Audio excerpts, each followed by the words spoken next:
So, Daji, what exactly can we do to attain moksha? Meditating or what? Well, I wouldn't say attainment because in journey which is so infinite, attainment it becomes a trap again. See, suppose you on your journey from Hyderabad to Delhi, for example, and you have attained, or let us say your destination is temporarily Sikandarabad, or your station, your train is stuck there. So what are you going to do? It is like though the station is there, though the spiritual condition of liberation is there, you are stuck. On an infinite journey, there is no destination. Destination always precedes you further and further and further and further. There is no end to it. Minimum should be liberation. Okay. So, what exactly do you actually tell us? What is heartfulness? How can we do meditation with heartfulness? How is it related? Well, we have termed this as heartfulness meditation because it is all about heart. There is no other way of putting it. See, it's all about heart. See, our Guruji has named it as Sahaj Marg meditation because it is so simple. Path is so simple. Heartfulness. Anything you do heartfully. You see, we start with meditation. Heartfully done meditation teaches us something. To do everything heartfully. You cook heartfully. You converse heartfully.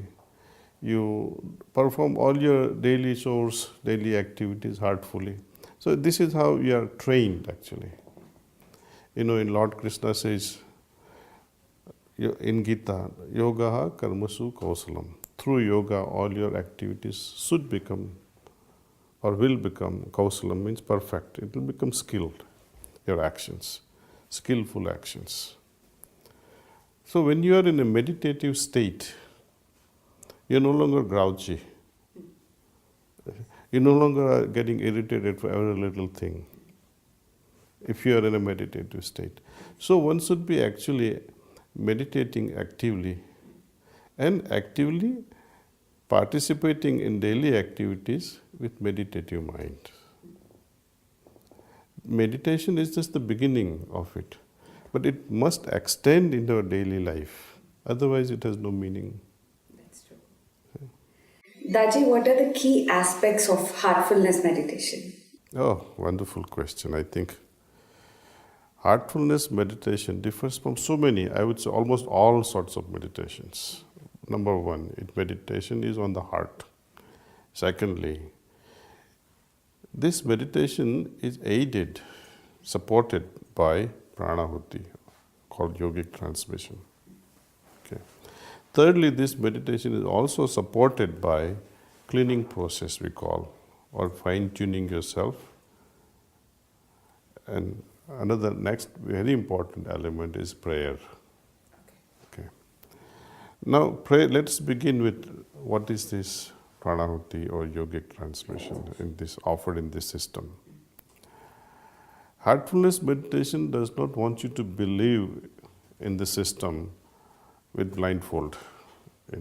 You must not believe just because your mother said so or your friend said so. So you do it and say, oh, it's going to elevate me to the highest. No. You believe it only when you experience it. So, or you feel something, like scientist does an experiment, he's in his laboratory. He goes through various conditions of experiments and then either proves it or disproves it. Likewise, when we meditate with this system of meditation with yogic transmission. Now, let us talk about, before we understand transmission, let's talk about placebo. Okay, how are these medications, drugs, are researched in the laboratory? Okay, first they experiment with placebo. If placebo effect is 50% and the effect of new drug is also 50%, that means drug is not effective.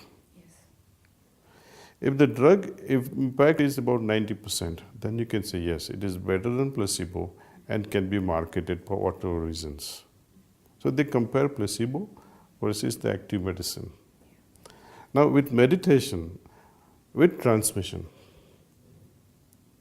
and meditation without transmission. Meditation without transmission is like meditation done with placebo effect. And with this transmission, it is like with the active medical ingredient. So now, when we offer this system to newcomers, okay, you meditate, we'll give you the method. It is like placebo, but we will not transmit to you. You sit for 15 minutes, 20 minutes. Or if you don't want to waste your time with this empty meditation, recollect one of your best experiences that you ever had in your life, through whatever system. Or no system. You try it, close your eyes and try to feel something. Write it down. Now meditate with this, through this meditation practice method with transmission and see the difference. Okay. Now what is this yogic transmission? If I have to answer it briefly, it is a spiritual food, just as we have nutrition. We have balanced diet, vitamin, minerals, etc. for the body. Okay. For mental enrichment, we educate ourselves. Okay. What about spiritual enrichment? What would feed the soul? We have known how to feed the body. We have known how to feed the mind. How are you going to fill the soul? This transmission does that job. See. Transmission enriches our soul.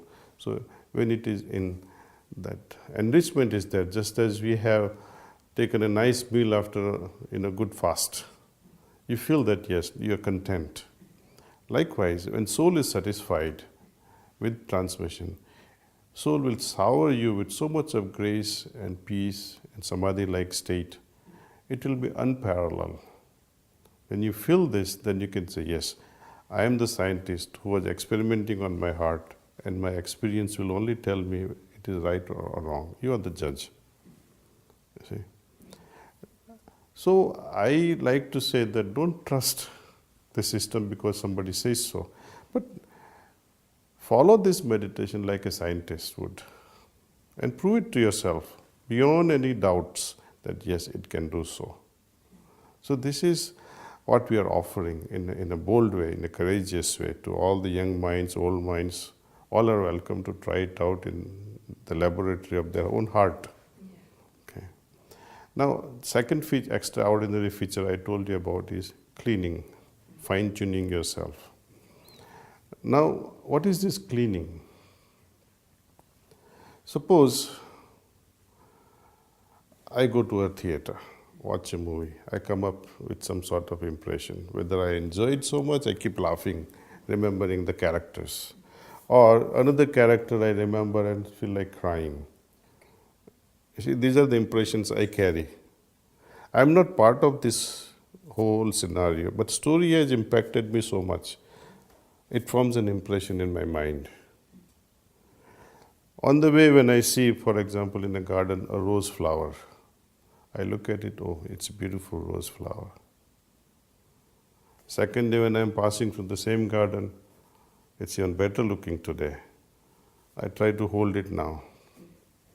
Third day, I want to hold it in my hand and smell it. See how it continues. Fourth day, you might be tempted, pluck it and take it home. See how this is how first impression goes on marching and make us do so many things. Or take, for example, another person, for example, a doctor making rounds in the hospital, going up patients after patients after patients. Suddenly he finds one person, looking apparently healthy but complaining, I'm not feeling well, doctor, I have this problem, why don't you check me? My heart is pumping so hard. The doctor says, you look good, I'll come to you later. And by the time he comes, patient is dead. So what would go through the doctor's mind at that time? So I had the opportunity. He was calling me, I need your help, and yet I avoided. So not only the actions makes you form the impressions in your mind, but many a time your inactions that forms a horrible impression in your heart. I often remember exam times. And so many of my friends, they say, Kamlesh bhai, last night I had a dream. And dream was, I'm going to exams, but I forgot the pencils. Or I forgot the pens. Yeah. And then I had to go back home picking it up. But by the time the examination hall was closed. Things like that, see. They haunt us. The impressions clouds us.